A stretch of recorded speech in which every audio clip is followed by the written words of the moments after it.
প্রায় সকাল 8টা থেকে এখন বাজে 10টা 34। আমরা 2-2.5 ঘন্টা ট্রেকিংয়ের পর কালাকা পাহাড়ের অনেকটা কাছাকাছি চলে আসছি।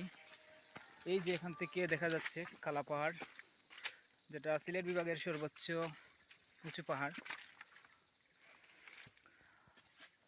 আমরা এখানে কিছুক্ষণ আগে সকালের নাস্তা সারলাম এবং একটু রেস্ট নিলাম, তারপর আবার হাঁটতে শুরু করেছি।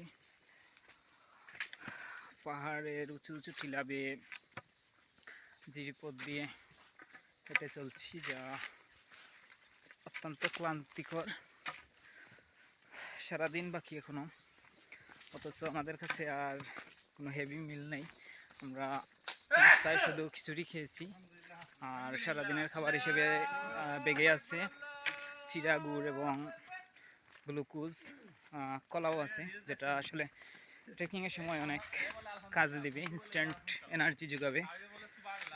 আমরা ক্রমশ হেঁটে চলছি। আমাদের সাথে আছেন একজন গাইড আহমদ আলী ভাই এবং ডাক্তার সাইফুর রহমান, সাথে আছেন জাহাঙ্গীর ভাই, সবুজ ভাই এবং জাহিদ ভাই। কালা পাহাড়ের এই অপরূপ সৌন্দর্য দেখার জন্য আমরা এমন দুর্গম পথ পেরিয়ে এগিয়ে চলছি। পাহাড়টি অনেক উঁচু, আসলে উঠতে অনেক সময় লাগবে, অনেক এনার্জি প্রয়োজন হবে।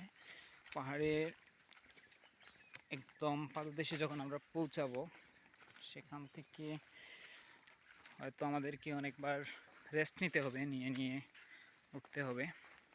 যতই সামনে এগোচ্ছি, প্রকৃতির অপরূপ সৌন্দর্য আমাদের চোখে পড়ছে। সারা শরীরে যা এনার্জি ছিল সব এই পর্যন্তই শেষ হয়ে যাবে মনে হচ্ছে আর কি। আল্লাহ ভরসা আমরা ক্রমশ পাহাড়ের দিকে যাচ্ছি। চার্জ এবং স্টোরেজ থাকলে আবারও কথা বলবো, আপনাদেরকে দেখাবো কালা পাহাড় এবং সর্বোচ্চ চূড়া ওঠার পর আসলে ভিউটা কেমন হয় সেটা দেখতে পাবেন।